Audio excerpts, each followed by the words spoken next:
Date is 2021, early 2021. I think it was in February or March of 2021. Still kind of just crawling out of the pandemic stuff with the theaters getting going again and stuff like that. And along came this little movie with Bob Odenkirk called Nobody. That quite frankly looked like a John Wick ripoff because first of all, it was made by some of the same people who made John Wick. But you had a really interesting cast of people in there. You had Connie Nielsen in there, obviously Bob Odenkirk. You had Christopher Lloyd in there. You had RZA in there. And the trailers look pretty badass. Off to the movie theaters, I went to go see it and was amazed by how much fun this movie was. And a lot of people who've seen it, not that many people saw it, but a lot of the people who saw it thought, man, how great would it be to do a John Wick and Nobody crossover? I'm still down for that. Completely am. The reality, though, is, Ray, if you can look up how much Nobody made at the box office, but it didn't make a lot of money, right? Some of that had to do when it released and all that kind of stuff for sure, but it didn't make a ton of money.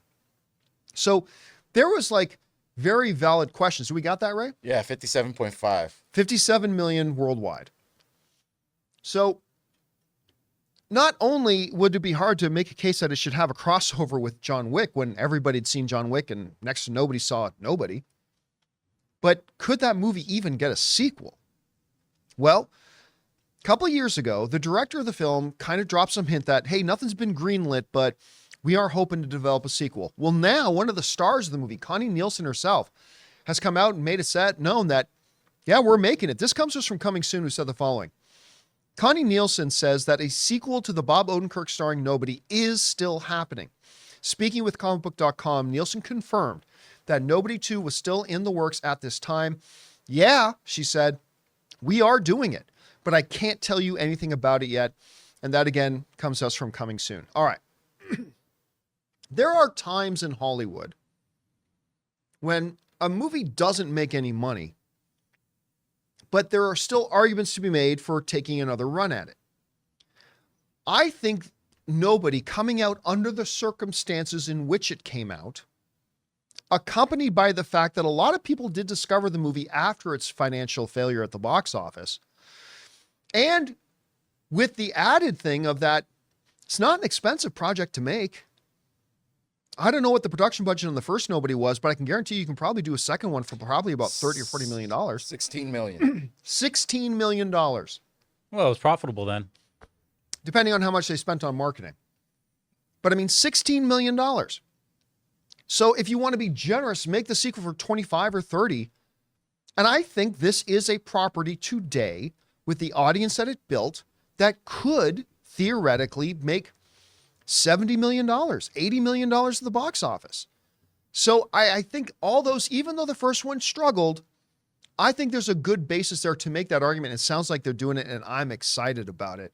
I think this could be something that's really cool. Now, I don't know that they'll ever take that extra step of, say, doing a crossover with John Wick. I don't know if that would be in the cards or not.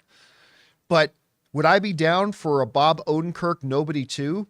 You're damn right I would be. 100%. And guys, if you have not seen Nobody yet, I would highly recommend you set some time aside, sit down, have an adult beverage, get some food, and just enjoy, because it's a really fun little film.